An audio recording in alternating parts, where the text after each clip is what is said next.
the voice that had toppled monarchs and sent legions to the scaffold, now failed him.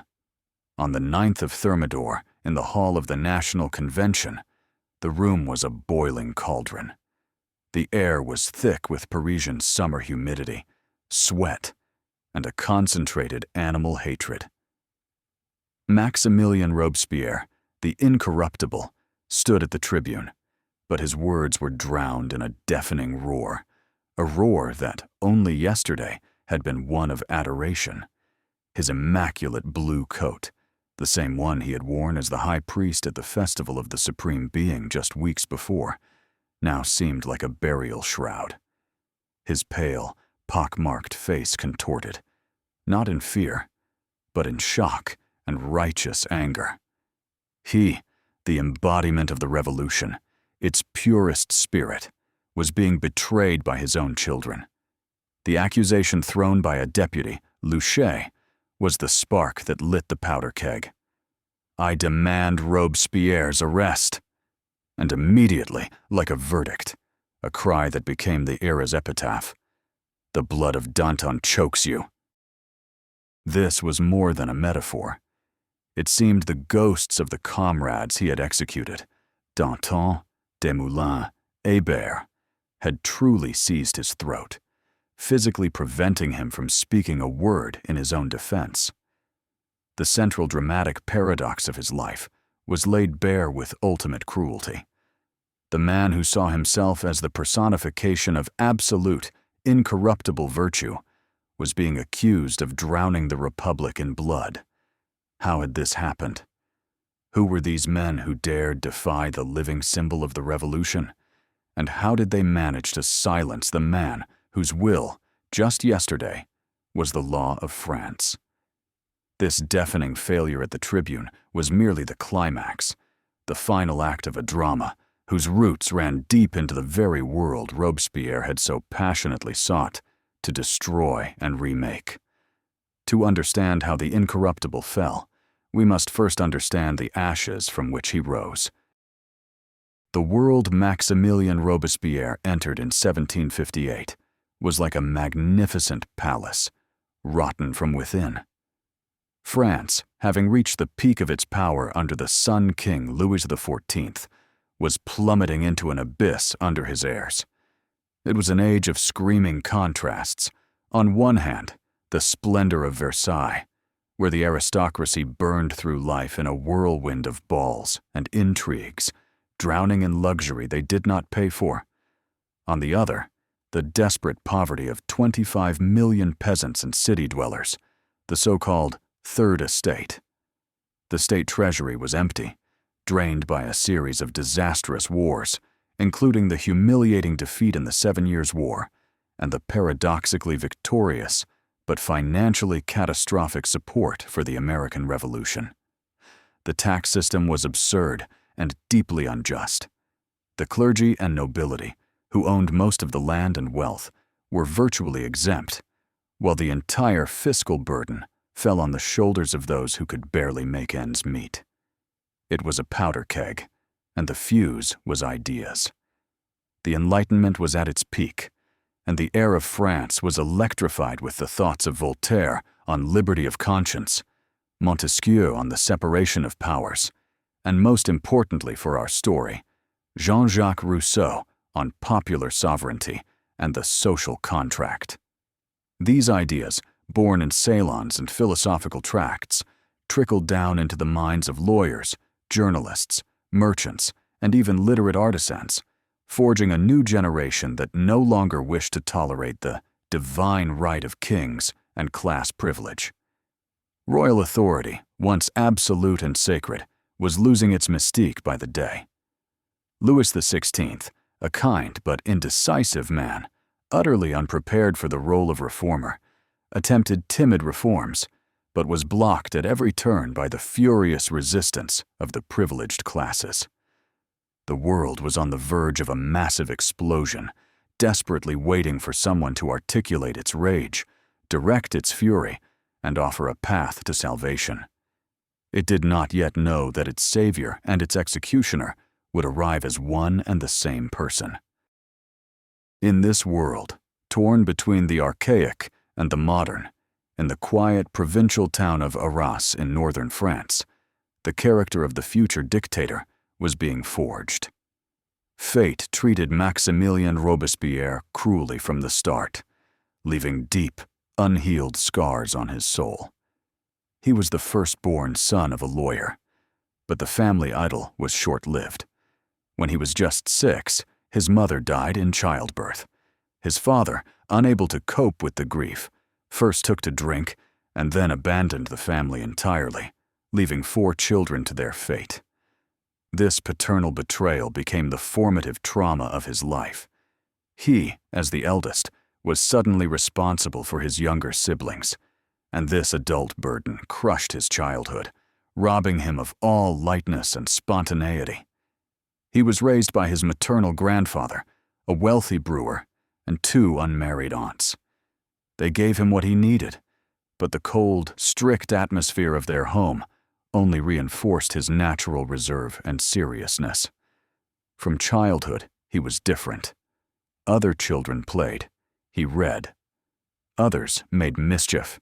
He studied diligently, seeing education as the only way to wash away the stain of his father's shame and earn respect in a society that judged a man by his birth.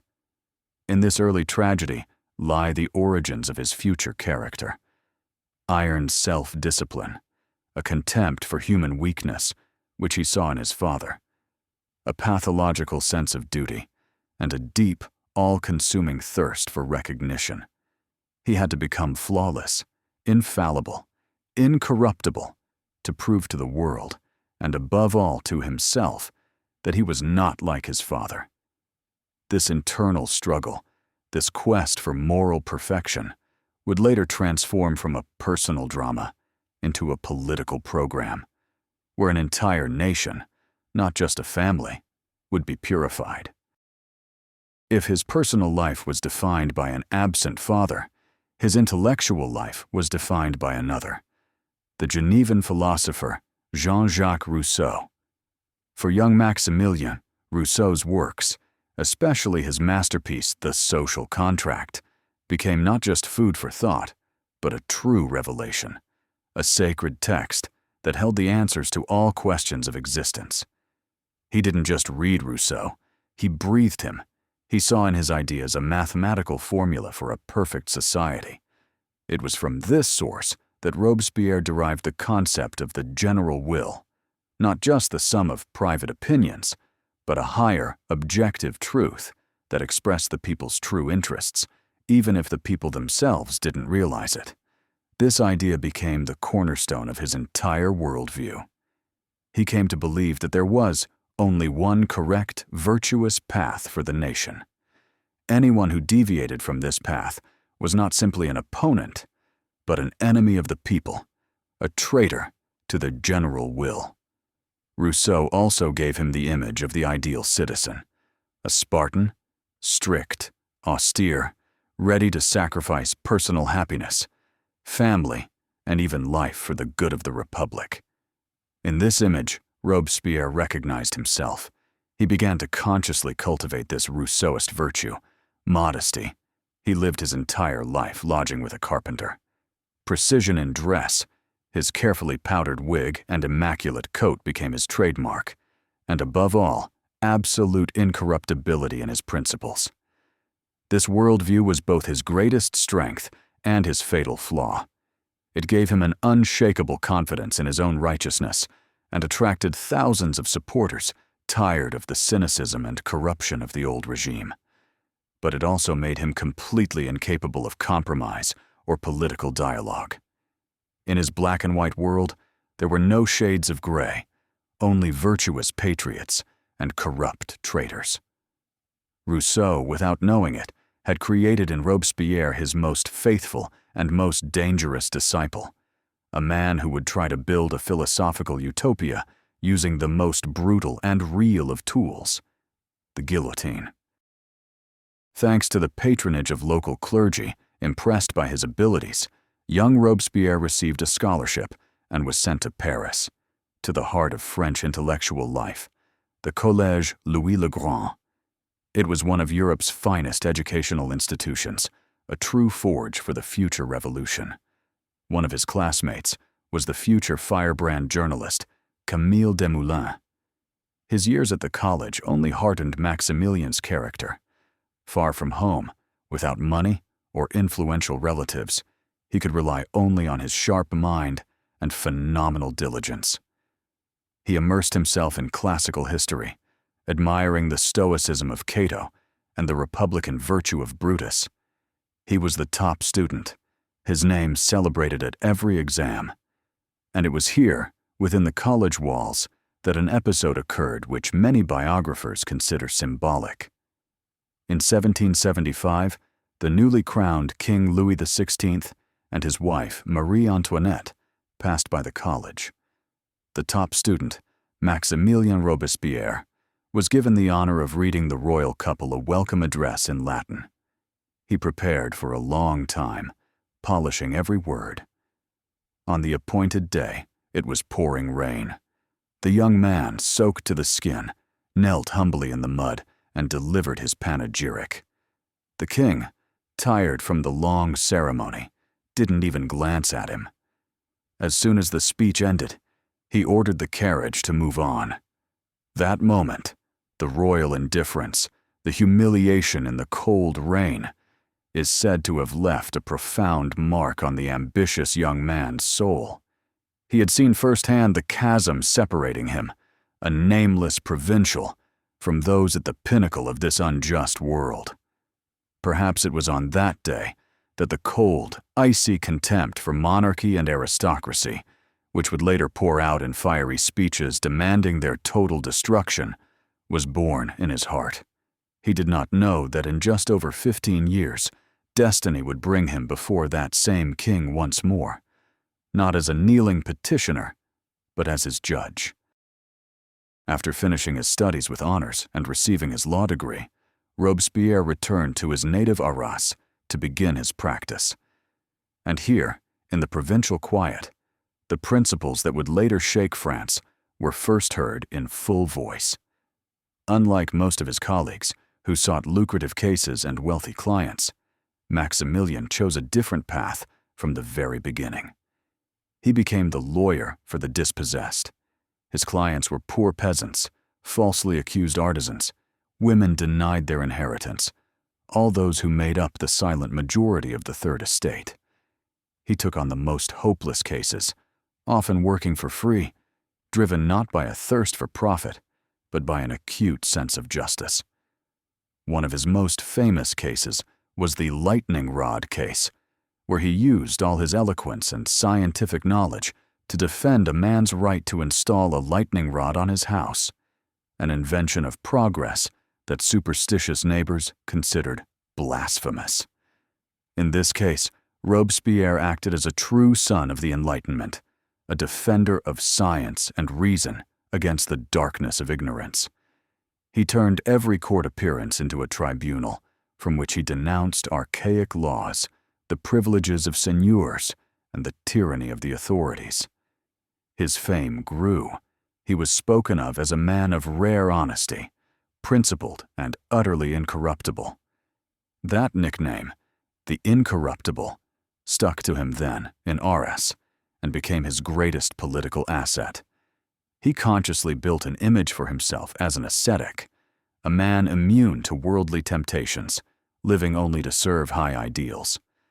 This reputation, forged in provincial courts, would be his armor and his weapon when, in 1789, a king driven to desperation by financial crisis announced the convening of the Estates General, and the deputy from the Third Estate of Arras, Maximilien Robespierre, set off for Versailles to change the course of world history.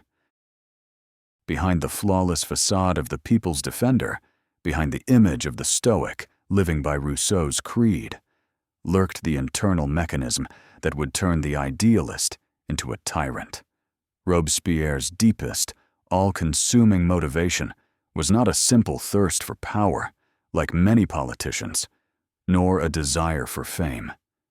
His primary goal, his sacred mission, was the creation of a republic of virtue, a perfect society based on the principles of equality, justice, and patriotism, purified of all the vices of the old regime: selfishness, corruption, hypocrisy, and luxury. And in this quest for perfection lay his inner demon: fanaticism. Robespierre was absolutely, unshakably convinced that he alone knew the one true path to this bright future. He didn't just believe in his ideas, he considered them objective, scientific truth. Therefore, anyone who disagreed with him was not a political opponent with a different opinion, but an enemy of virtue, an agent of vice, an obstacle on the path to universal happiness that had to be eliminated. In his mind, a dangerous substitution occurred. He identified himself with the revolution, and his own will with Rousseau's general will. Criticism of him was perceived as criticism of the Republic. An attack on his ideas was an attack on virtue itself. This Messiah complex robbed him of all flexibility and the capacity for self-criticism. He saw himself as a surgeon, forced to amputate the gangrenous limbs of society to save the healthy body of the nation. And if this required shedding rivers of blood, such was the harsh necessity. He sincerely believed that terror was not cruelty, but an emanation of virtue, swift, inflexible justice, without which the ideal state could not be built. This inner demon, this fanatical faith in his own infallibility, became the engine that first lifted him to the pinnacle of power, and then, when the enemies around him ran out, forced him to seek traitors among his closest allies, setting in motion his own self-destruction. Arriving in Versailles as one of hundreds of unknown deputies, Robespierre was initially lost among brilliant orators like the Comte de Mirabeau. His speeches were too academic, his voice too weak, his figure too unimpressive. However, he found his true arena, his political fortress, not in the hall of the National Assembly, but within the walls of the Jacobin Club. Initially just a discussion club for like-minded deputies, under Robespierre's influence, it quickly transformed into the most powerful and extensive political body of the Revolution, with hundreds of branches throughout France. Here, in a more intimate and radical setting, his style found its most eager audience. He spoke not to charm, but to convince. Every speech was meticulously constructed, logical, filled with references to classical heroes and Rousseau. He could talk for hours about the same things, about virtue, about the people, about traitors. And this persistence, this constancy, gradually bore fruit. While other politicians intrigued and sought compromise, Robespierre remained true to his principles, and this won people over. The common Parisians, the sans-culottes, saw him as their defender, the only one who had not betrayed the ideals of 1789. He gradually subdued the club, turning it into a machine for promoting his ideas and destroying his political opponents. Decisions made in the evening at the Jacobin Club became the demands of the Parisian streets the next day, and ultimately, the laws passed by the convention. Robespierre understood a key principle. In an era of revolutionary turmoil, power belongs not to the one who commands armies, but to the one who controls minds, who shapes public opinion. The Jacobin Club became his ideological weapon, his church, where he was the high priest, and dissenters were declared heretics, deserving not of debate, but of excommunication and death. It was here, in the smoke-filled halls of the former Jacobin monastery, that the Incorruptible forged the power that allowed him to become the de facto ruler of France. While Robespierre consolidated his power at home, the geopolitical situation around France was heating up. European monarchs, from the Austrian emperor to the Prussian king, had at first watched the weakening of their old rival with some satisfaction. But as events radicalized, their concern turned to outright horror. The execution of Louis XVI was their call to action, a shocking act of regicide that threatened the very foundations of their own existence. The idea of a revolutionary contagion that could spread across borders and ignite their own populations forced them to forget old quarrels and unite in a coalition against the rebellious republic. France found itself in a ring of fire. Austrians and Prussians advanced from the north, the Spanish from the south, and the British fleet dominated the sea, landing royalist forces in the west. Inside France itself, uprisings erupted. The largest and bloodiest rebellion flared up in the Vendée, where peasants, outraged by the execution of priests and forced conscription, took up arms against Paris. For Robespierre and the Jacobins, this situation of total war, of the fatherland in danger, was not only the greatest challenge, but also the greatest gift. The external threat allowed them to justify any, even the most extreme measures at home. It gave them a powerful argument. It is either us or the invaders and the restoration of the monarchy. In this besieged fortress atmosphere, any opposition, any doubt about the government's actions, was immediately equated with treason. The Girondins, who criticized the centralization of power, were declared agents of the enemy. Danton, who began to speak of ending the terror and seeking peace, was accused of defeatism. War became the crucible in which the dictatorship of the Committee of Public Safety was forged. Robespierre masterfully used patriotic rhetoric to unite the nation, but also to silence it and force it to submit to the iron will of the revolutionary government, which was leading the country to victory through blood and terror. The question of the fate of the overthrown King Louis XVI became the Rubicon the revolution had to cross to cut off all paths of retreat. For the moderate deputies, the Girondins, executing the king was too radical a step, one that could turn all of Europe against the Republic and plunge the country into even greater chaos. They proposed either a referendum or a sentence of exile or life imprisonment. But for Robespierre and his Jacobin supporters, the question was different. For them, this was not a legal, but a political and even philosophical act. In his famous speech to the convention, Robespierre dismissed all legal formalities. "This is no trial," he thundered from the tribune. "Louis is not the accused. You are not the judges. You are statesmen, representatives of the nation. Your task is to take a measure of public salvation." He formulated a brutal, but by revolutionary logic, flawless dilemma. If the king is innocent, then those who overthrew him are guilty.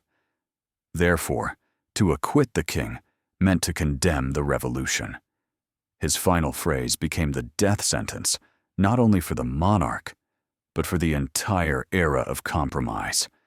Louis must die so that the Republic may live.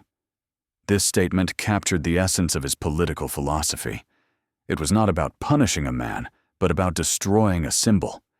The king's execution had to be the founding act of a new era, a bloody baptism for the Republic, showing the world that France had irrevocably broken with its tyrannical past. On January 21, 1793, the head of Louis Capet, former King of France, fell into the basket to the ecstatic cries of the crowd. This tactical masterpiece by Robespierre made the revolution irreversible, but it also opened Pandora's box, unleashing total war with monarchist Europe and establishing the guillotine as the primary tool for resolving political disputes at home. From now on, blood would be the main fuel of the revolutionary engine. On his path to absolute power, Robespierre was surrounded by figures no less brilliant and significant than himself, who in turn became his allies and then his mortal enemies. Chief among them was Georges Danton, the complete opposite of the Incorruptible. If Robespierre was an ascetic, a pedant, and a theorist, Danton was a lover of life, a charismatic force of nature, a man of flesh and blood, a brilliant improviser, and, according to rumors, thoroughly corrupt. In the critical days of 1792, as the Prussian army marched on Paris, it was Danton's thunderous voice that rallied the nation, his energy that breathed courage into the people. At the other pole was Jean-Paul Marat, the friend of the people, a journalist obsessed with a paranoid thirst for blood, who saw traitors everywhere and demanded hundreds of thousands of heads. His assassination by the royalist Charlotte Corday turned him into a martyr and only fueled the terror. Closest to Robespierre stood his young and fanatical follower, the icy and beautiful angel of death, Louis-Antoine de Saint-Just, who translated his master's most radical ideas into ruthless action. The first major enemies this Jacobin triumvirate had to destroy were the Girondins. This was a faction of moderate Republicans, talented orators and intellectuals, who advocated for federalism and the rule of law, horrified by the dictatorship of Paris and the rampant street violence. Robespierre saw them as a mortal threat, the indulgents, ready to compromise with the revolution's enemies. Using the anger of the Parisian sans-culottes, who were furious over rising bread prices, the Jacobins organized an uprising and, on May 31st, 1793, succeeded in having the Girondin leaders expelled and arrested. This purge was a turning point. For the first time, one revolutionary faction had physically destroyed another. The political struggle had definitively turned into a war of extermination. Robespierre proved he was willing to do anything to hold power and realize his ideas, and the guillotine, which had previously punished royalists, now turned its blade against the revolutionaries themselves. Against the backdrop of catastrophic military defeats in the spring of 1793, the treason of General Dumouriez, and the massive Vendée rebellion, the young French Republic found itself on the brink of collapse. In this atmosphere of total crisis, the convention resorted to extraordinary measures, creating on April 6th the body destined to become the most formidable and infamous government of the Revolution, the Committee of Public Safety. Initially, it was conceived as a temporary body, with limited powers to coordinate the war effort and oversee ministers. Its first leader was Danton. However, as the crisis deepened, and after the expulsion of the Girondins, the committee's power grew exponentially. On July 27, 1793, its composition was refreshed, and Maximilien Robespierre joined its ranks. This day was a turning point. Robespierre, who had previously preferred the role of ideologue and tribune, now had his hands on the real levers of state power. The committee, consisting of 12 men working around the clock, became the de facto dictator of France. Its members divided responsibilities. Lazare Carnot, the organizer of victory, handled the army. Robert Lindet managed food supplies. And Robespierre, along with his closest allies, Saint-Just and Couthon, became responsible for general policy and ideology. That is, in effect, for directing and justifying the terror. The committee's power was absolute. It could arrest anyone, send them to the Revolutionary Tribunal, appoint and dismiss generals, and manage the economy. For Robespierre, this was the moment of truth, the chance to bring his dream of a republic of virtue to life. He had acquired the tool with which he could not only defend the country from external enemies, but also purge it of internal ones. It was in this small office in the Tuileries Palace, where the committee met, that the Incorruptible transformed from a prophet into a ruler, and the terror transformed from a spontaneous phenomenon into systematic state policy. By the spring of 1794, Robespierre had reached the zenith of his power. External enemies had been pushed back from the borders thanks to Carnot's reforms, and internal rebellions had been brutally suppressed. All political opponents, royalists, Girondins, the enragés, Hébertists on the left, and the indulgent Dantonists on the right, had been sent to the guillotine. The power of Robespierre and his inner circle on the Committee of Public Safety seemed absolute. And at this moment, he committed an act that many contemporaries and historians have seen as a display of supreme hubris, the beginning of his end. Robespierre decided to give the revolution a new religion. As a deist in the spirit of Rousseau, he despised both Catholicism with its superstitions and the atheism of the Hébertists with their crude cult of reason. He believed the foundation of the Republic of Virtue must be a belief in a supreme being and the immortality of the soul. On May 7th, he pushed a decree through the convention establishing this new state cult. The apotheosis of this endeavor was the grandiose Festival of the Supreme Being, set for June 8th. Paris was adorned with flowers and garlands. A huge procession moved to the Champ de Mars, where an artificial mountain, the symbol of the new faith, had been erected. And at the head of this procession, in his favorite blue coat, holding a bouquet of flowers and wheat, walked Maximilien Robespierre, who had been elected president of the convention specifically for this day. He ascended to the top of the mountain and delivered a sermon addressed to all of France. At that moment, he was not just a political leader, he was the high priest, the messiah of a new civic religion. But his triumph was poisoned. Behind his back, other members of the committee, like Collot d'Herbois and Billaud-Varenne, were whispering. They watched this performance with contempt and fear. "Look at the scoundrel," one of them muttered. "It's not enough for him to be master. He wants to be God." This festival, intended as a symbol of national unity, in reality only deepened the chasm between Robespierre and his colleagues.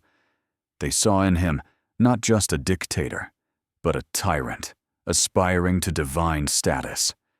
The seeds of the future conspiracy were sown right there, on top of that cardboard mountain, in the rays of glory that had blinded the Incorruptible. Having unleashed the machine of terror to destroy his enemies, Robespierre soon confronted the logic of all revolutions. It begins to devour its own children. After succeeding in eliminating the Girondins, he found himself caught between two new threats. From the left, he was pressed by the Hébertists, or Enragés, an ultra-radical group based among the Parisian sans-culottes. Led by the journalist Hébert and figures from the Paris Commune, they demanded an intensification of the terror, total de-Christianization, closing churches, holding blasphemous processions, and harsh economic measures against the rich. Robespierre saw their vulgar atheism and anarchist calls as a threat to the Republic's order and unity. From the right stood the indulgents, grouped around Danton and Camille Desmoulins.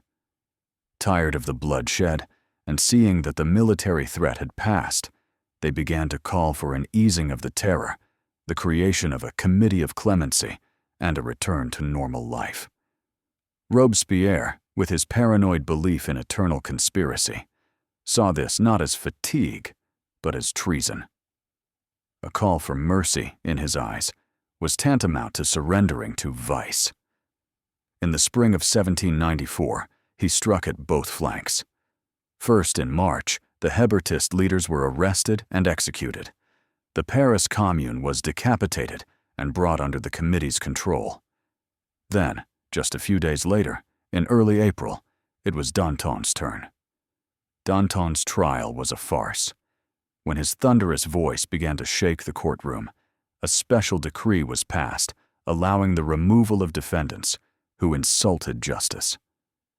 On April 5th, Georges Danton, the man who had saved France in '92, and Camille Desmoulins, Robespierre's childhood friend, ascended the scaffold.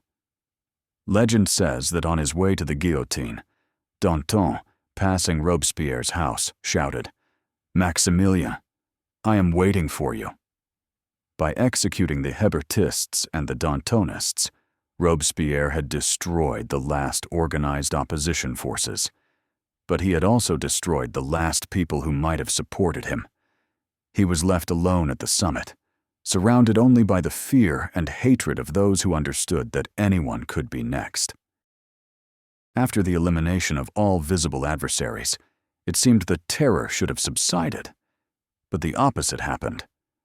On June 10, 1794, the 22nd of Prairial in the revolutionary calendar, Robespierre and his ally Couthon pushed a law through the convention that became the legal apex and moral nadir of the Reign of Terror.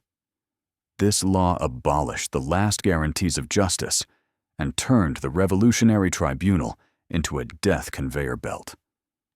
Preliminary interrogation of the accused was eliminated. The role of defense counsel was abolished. Patriots do not need defenders, and conspirators are not entitled to them. Witnesses were called only if the court lacked material or moral proof. And what was moral proof? It could be anything. A careless word, a lack of civic zeal, aristocratic origins. Most terrifying of all, the law left the tribunal with only two possible verdicts: full acquittal or death. There were no intermediate options. The law's stated purpose was not to punish, but to annihilate the enemies of the people. The list of these enemies was so vague that anyone could be included. This law untied the hands of the executioners and opened the period known in history as the Great Terror. In the subsequent 49 days, until Robespierre's fall, more people were executed in Paris alone, 1,376, than in the previous 14 months. The guillotine worked non-stop.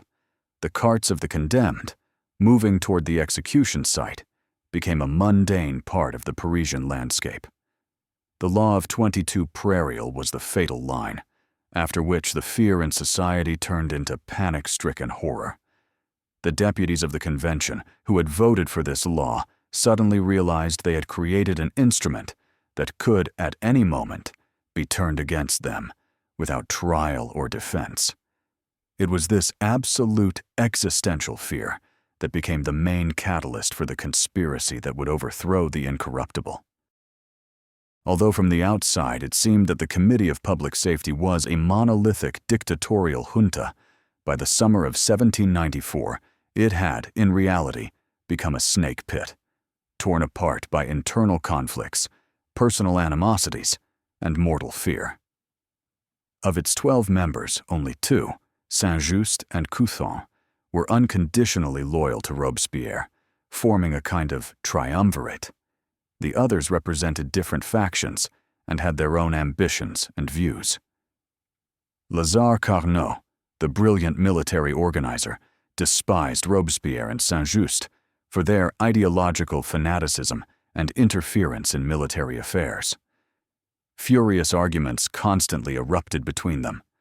Another group, the so-called terrorists, which included Collot d'Herbois and Billaud-Varenne, were no less, and perhaps even more, brutal than Robespierre himself.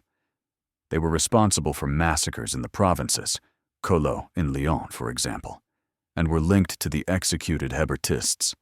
They supported the terror as a tool of power, but they were irritated by Robespierre's moralizing, his cult of the supreme being, and his pretensions to being the supreme arbiter of virtue. They began to fear that Robespierre, having dealt with the Dantonists, would now come for them, accusing them of excessive cruelty and corruption. Robespierre, in turn, grew increasingly isolated from his colleagues, considering them not pure or virtuous enough. He saw conspiracies everywhere. The tension in the committee reached a boiling point. Meetings turned into furious shouting matches. On one occasion, Carnot shouted angrily at Saint-Just, and Robespierre, in response, accused him of protecting traitors. This internal power struggle at the very top was hidden from the public, but it was this that created the fertile ground in which the conspiracy could take root and mature. Robespierre's enemies were not far away. They were sitting at the same table with him, sharing power, and each of them knew that in this game of survival, you had to strike first. In this atmosphere of universal fear and backroom intrigue, a man emerged, who was perhaps the most skilled and ruthless political operative of the Revolution, Joseph Fouché. A former physics teacher and deputy of the convention, Fouché had been sent to Lyon to suppress a counter-revolutionary uprising. There, he displayed monstrous cruelty, earning the nickname the Executioner of Lyon, because the guillotine worked too slowly, and he ordered the condemned to be shot with cannons. He was also a cynical atheist and corrupt, having enriched himself through confiscations. Robespierre, with his cult of virtue, felt a profound loathing for Fouché. Returning to Paris, Fouché felt the Incorruptible's icy breath on his neck. Robespierre succeeded in having him expelled from the Jacobin club, which at the time was tantamount to a death sentence. Fouché knew he was next on the list for the guillotine, and this mortal fear turned him into a genius of conspiracy. He began to operate in the shadows, like a spider weaving its web. Deprived of the ability to speak from the tribune, he worked individually with each deputy of the convention, especially those who, like him, felt threatened. He would approach one and whisper, "You will be next." To another, he would say, "On Robespierre's list, your name is next to mine." He skillfully played on their fears, ambitions, and grievances. He brought together men who hated each other, remnants of the Dantonists, frightened terrorists from the committee like Collot d'Herbois, and deputies from the plain who always sided with the winner. His key ally became Jean-Lambert Tallien, whose mistress, Thérèse Cabarrus, was in prison, awaiting the guillotine every day. Fouché convinced him that the only way to save her was to overthrow the tyrant. Fouché was the invisible conductor of this orchestra of fear. He was not the public face of the conspiracy, but it was he who created the critical mass of discontent and terror that would explode in the convention hall on the decisive day.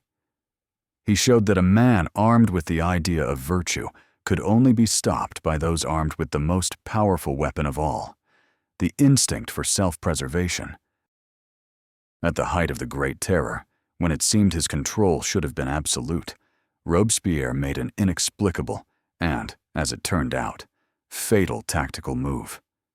From mid-June until the end of July 1794, he practically stopped attending meetings of the Committee of Public Safety and the Convention, isolating himself in his room at the Carpenter Duplessis house. The reasons for this self-imposed seclusion are still debated by historians. Some believe he was physically and morally exhausted, broken by the burden of responsibility and constant nervous tension. Others suggest it was a political maneuver. He wanted to show his colleagues on the committee that they couldn't manage without him, thereby forcing them to beg him to return on his own terms. Still others point to a profound disillusionment. He saw that the Republic of Virtue was not being built, that he was still surrounded by intrigue, corruption, and vice, and he may have fallen into a depression. But whatever the reasons, the consequences of his absence were catastrophic for him. The power vacuum created at the very top allowed his enemies to act. While Robespierre was writing his denunciatory speeches and nursing his melancholy, Fouché and the other conspirators gained precious time and freedom to maneuver. They could meet without obstruction, coordinate their actions, and persuade wavering deputies. Robespierre's absence from the committee also widened the split within the government itself. His enemies, like Collot and Billaud-Varennes, were able to strengthen their positions, while his supporters, Saint-Just and Couthon, found themselves in the minority. This 4-week pause became the incubation period for the conspiracy. When Robespierre finally decided to return to the political stage to deliver a decisive blow against his enemies, he did not know that the web had already been woven around him, and the trap was ready to spring. On July 26, 1794, or the 8th of Thermidor by the revolutionary calendar, Robespierre finally broke his long silence. He ascended the tribune of the convention to deliver his last, longest, and most fateful speech. The hall fell silent in anticipation. Everyone expected him to name the new enemies of the people and send another batch of deputies to the guillotine. Robespierre spoke for over 2 hours. It was a mixture of self-justification, philosophical musings, and dire warnings. He defended his reputation, spoke of his devotion to virtue, and complained of slander. And then he got to the main point. He declared that a conspiracy against liberty existed within the convention and even within the governing committees themselves. He spoke of a league of scoundrels that was paralyzing the government and leading the republic to ruin. He demanded a purge of the committees and the punishment of traitors. The tension in the hall reached its peak. The deputies, holding their breath, waited for him to name the names. But he did not. He issued a general, all-encompassing threat without identifying specific targets. And this was his fatal strategic error. By refusing to name names, he turned potential enemies into real ones. Now, every deputy in the hall, with even the slightest reason to worry, a former Dantonist, a corrupt commissioner, a frightened member of the plane, could assume he was the one being targeted. The threat was not personal, it was total. Robespierre, without intending to, had united everyone who was afraid against him. He had created the very coalition of fear that Fouché had been so secretly assembling. The speech that was meant to consolidate his power and destroy his enemies instead served as the signal for a general mobilization against him. The deputies had only one way to save their lives, to strike first, before he named them the next day. They had one night. The night of 8 to 9. Thermidor was one of the most tense and decisive in the history of the revolution. Paris, unseen by the outside world, became a giant chessboard where the conspirators frantically moved their pieces, trying to checkmate the incorruptible king. Immediately after Robespierre's speech, his opponents knew they could no longer wait.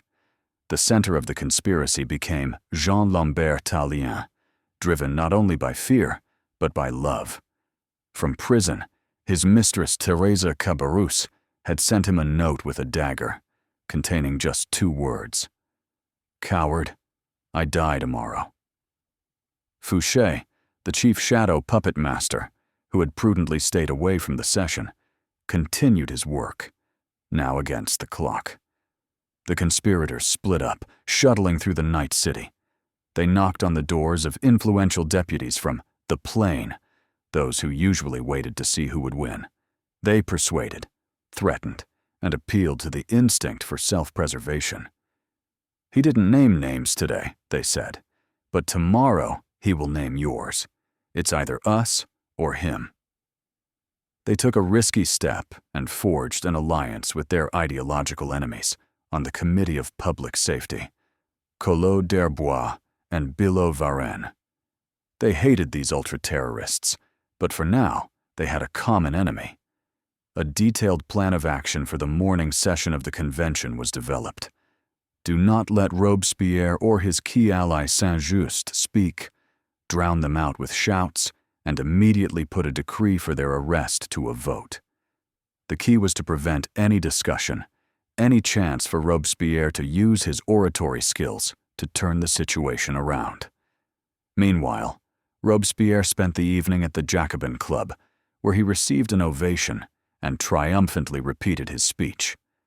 Confident in his righteousness and the support of the people, he seems to have underestimated the desperate energy of his opponents. He went to bed, believing that tomorrow he would achieve a final victory. He did not know it was his last night of freedom. On the morning of the 9th of Thermidor, the atmosphere in the convention hall was electric. The conspirators took their places, their faces pale but resolute. The plan was set in motion. The session opened, and Robespierre's loyal ally, the young and cold Saint-Just, ascended the tribune.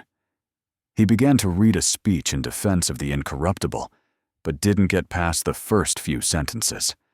He was interrupted by Tallien, who, shouting, "I demand to be heard on a point of order," rushed toward the tribune. This was the signal. Immediately, pre-planned shouts erupted from all sides. "Down with the tyrant!" Tallien, in a theatrical ecstasy, waved a dagger, which he claimed he would plunge into the new Cromwell's chest if the convention hesitated to arrest him.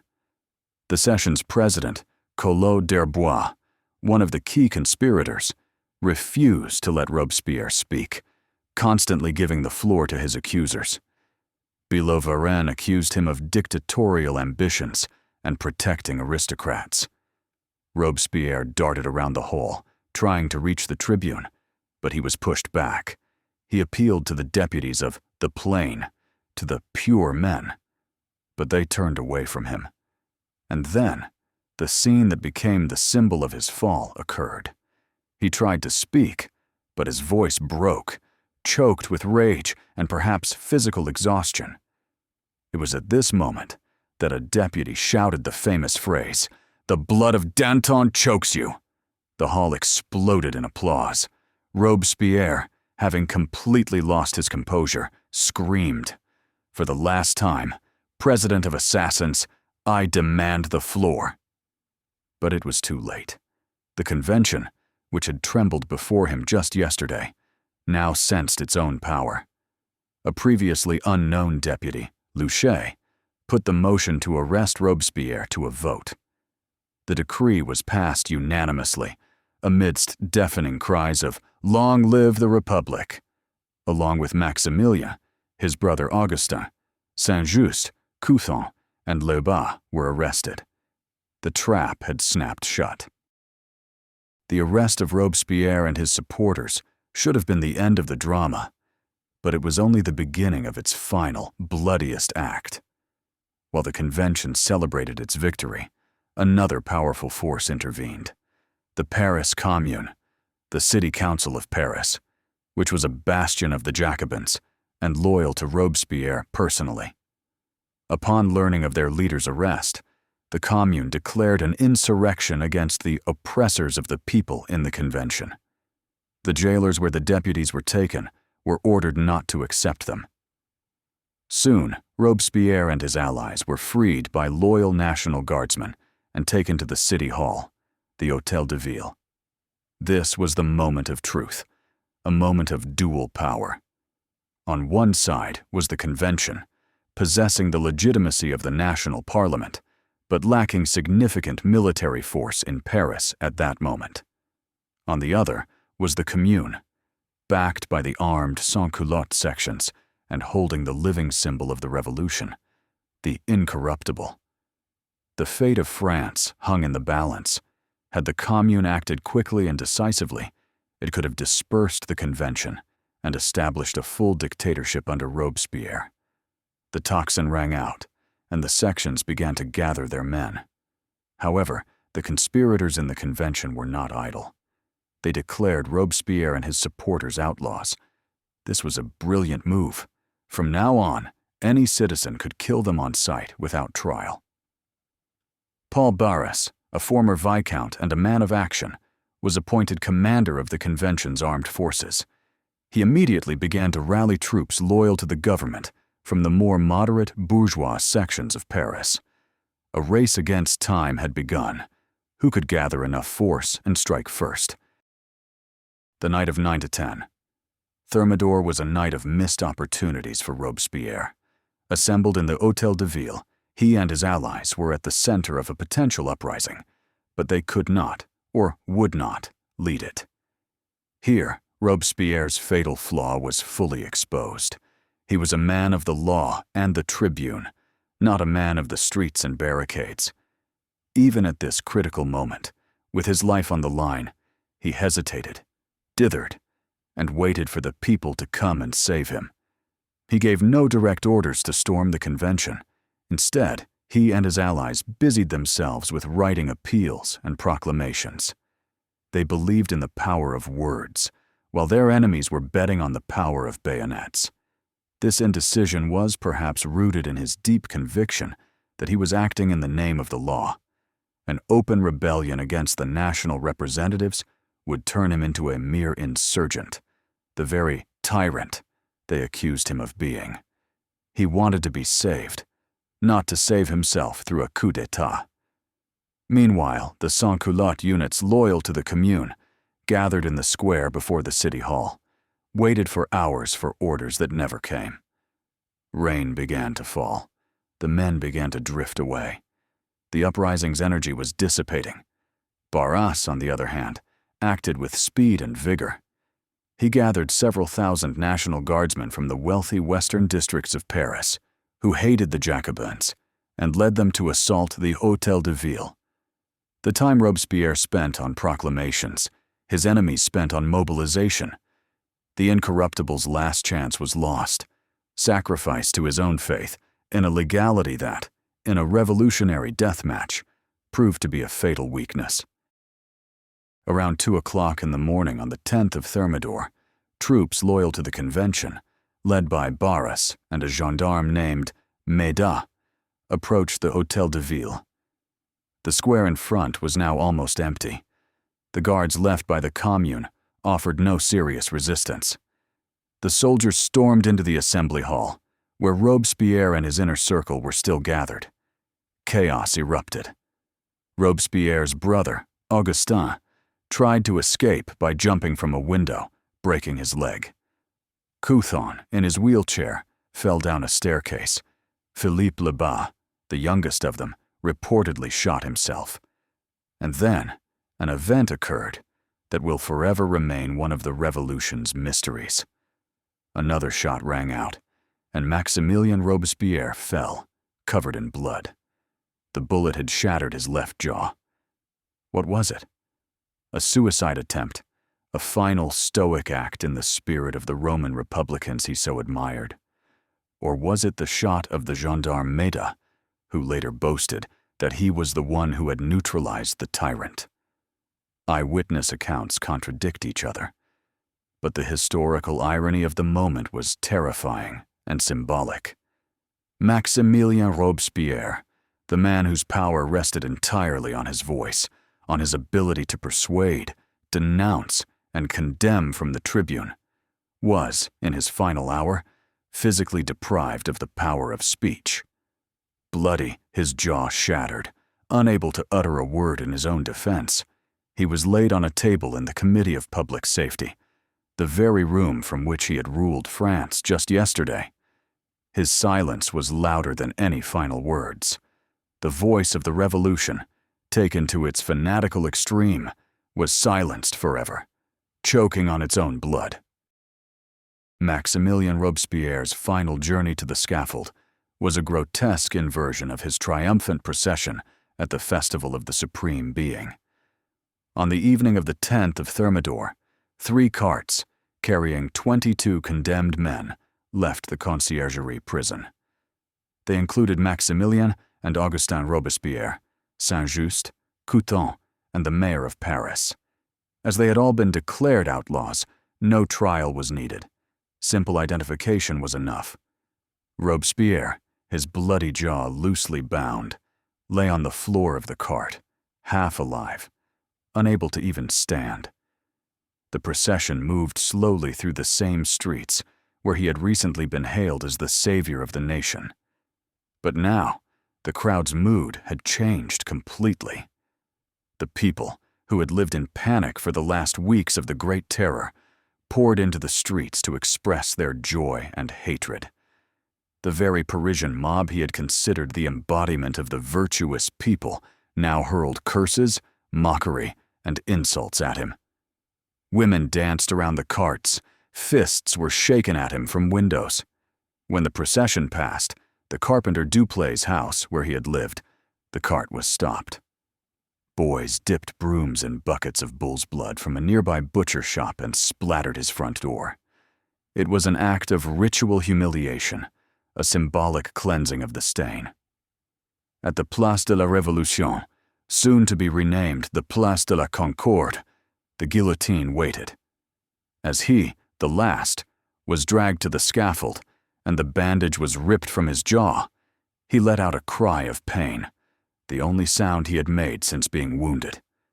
A moment later, the blade fell. The crowd roared in ecstasy.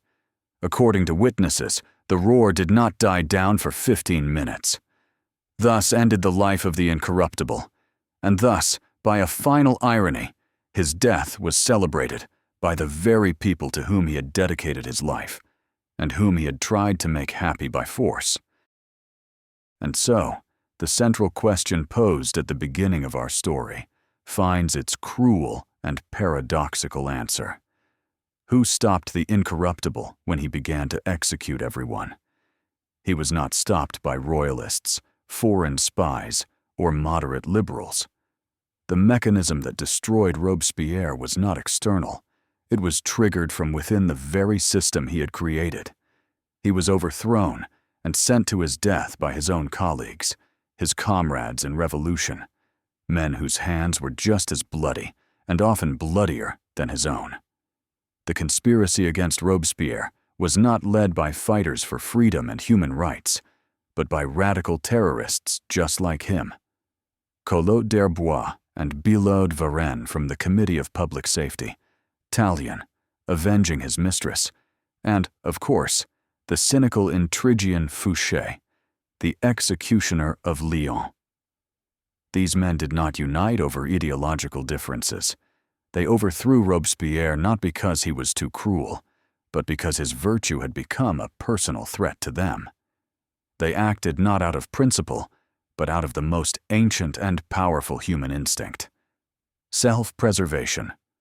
Robespierre's speech on the 8th of Thermidor, in which he promised new purges without naming names, became a death sentence for them all, one they decided to appeal not in a court, but on the floor of the convention. Thus the terror was stopped by the terrorists. The system built on fear collapsed when the fear of its own creators, their fear of their own creation, finally outweighed their fear of the external enemy. This was not the triumph of mercy over cruelty, but the victory of one faction of executioners over another. And in this lies the ultimate irony of Thermidor. The revolution that began in the name of liberty ended in a coup d'etat, organized out of a primal fear for one's own skin.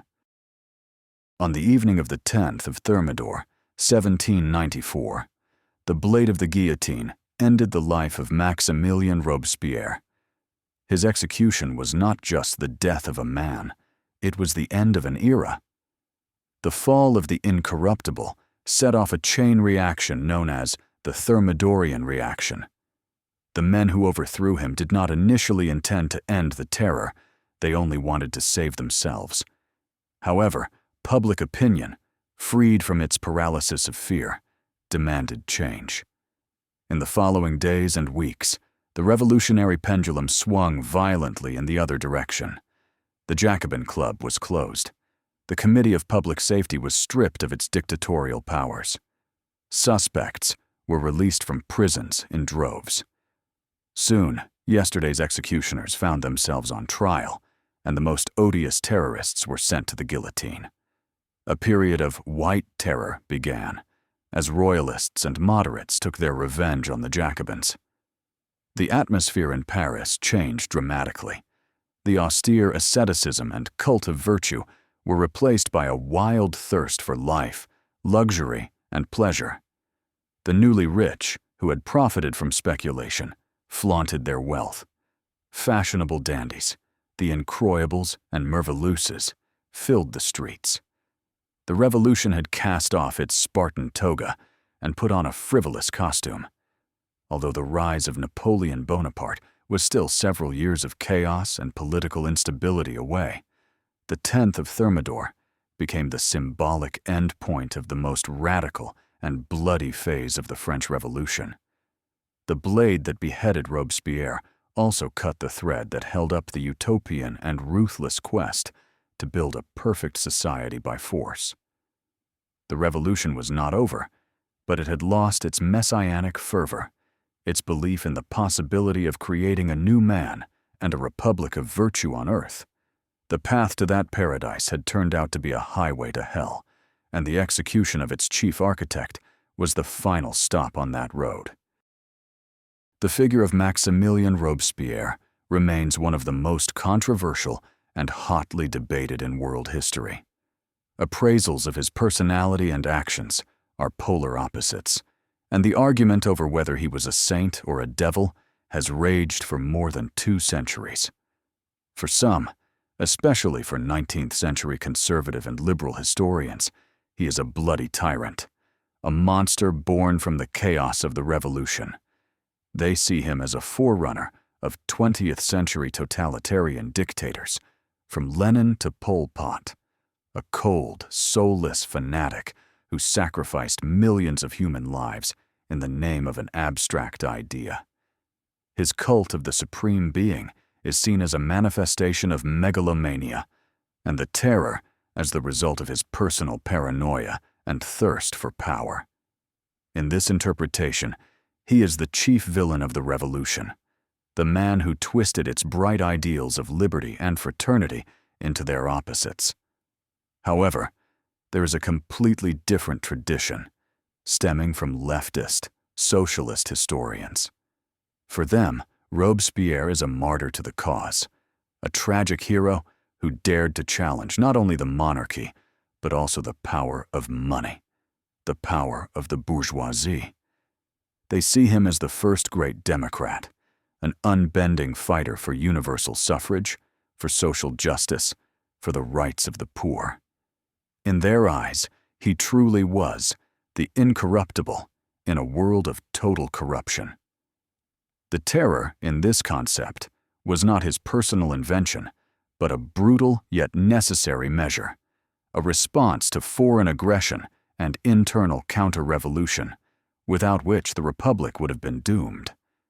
They view his fall as the victory of the counter-revolutionary bourgeoisie, who wanted to stop the revolution once it had secured their rights, but before it began to threaten their property. In this version, Robespierre is not a tyrant, but the defender of the common people, slandered and killed by those who feared his honesty and his radical ideas. The truth, as it often does, lies somewhere in between, and the figure of Robespierre will forever remain a historical mirror in which different eras and ideologies see a reflection of their own fears, hopes, and conceptions of justice. And so we arrive at the final solution to the central dramatic paradox embedded in our hero's own nickname. How did the Incorruptible become the man who executed everyone? The answer is that it was precisely his incorruptibility, his absolute, inflexible, and fanatical devotion to an ideal, that became the cause of the terror. The paradox of Robespierre is the eternal tragedy of the idealist who gains unlimited power to build his utopia. A normal politician is a man of compromise.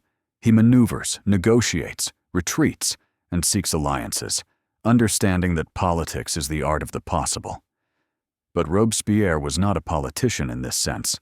He was a prophet, a messiah, carrying the one true doctrine. His incorruptibility was not just a refusal to take bribes.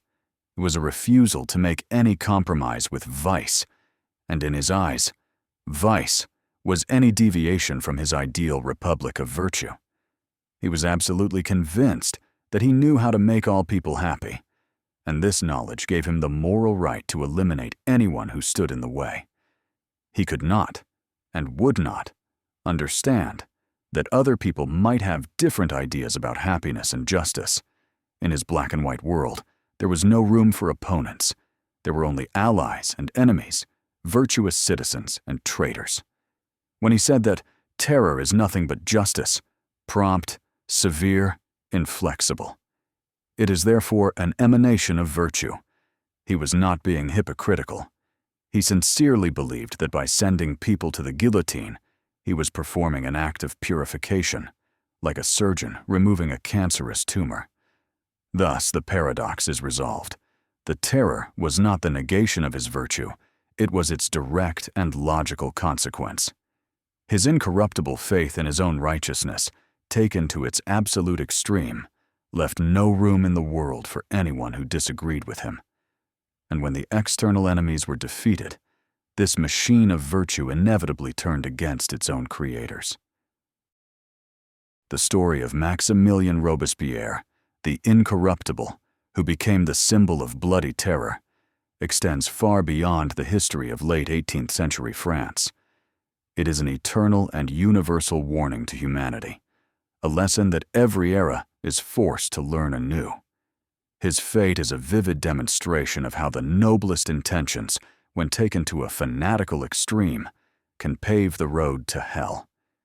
It is a tale about the danger of utopian thinking when it is combined with absolute power. The desire to build paradise on earth, to create a perfect society and a new, perfect man, has all too often in history resulted in the creation of concentration camps and scaffolds for the imperfect people who do not fit the iron bed of the grand idea. Robespierre's story is a constant reminder of the fragility of freedom and of the fact that its greatest enemy is not always open tyranny, but often virtue that knows no doubt. A person or a party that proclaims itself the bearer of absolute truth and the sole expression of the will of the people inevitably concludes that it is necessary to silence all who disagree with that truth. The tragedy of Robespierre poses eternal questions to us. Where is the line where the fight for justice turns into a crime? What is the price a society is willing to pay for order and security? And can virtue, unchecked by mercy and doubt, become a more destructive force than the most blatant vice? There are no easy answers to these questions, but the story of the Incorruptible forces us to seek them again and again as we stare into his pale, severe face, which reflects humanity's greatest dream and its most terrible curse, the dream of perfection.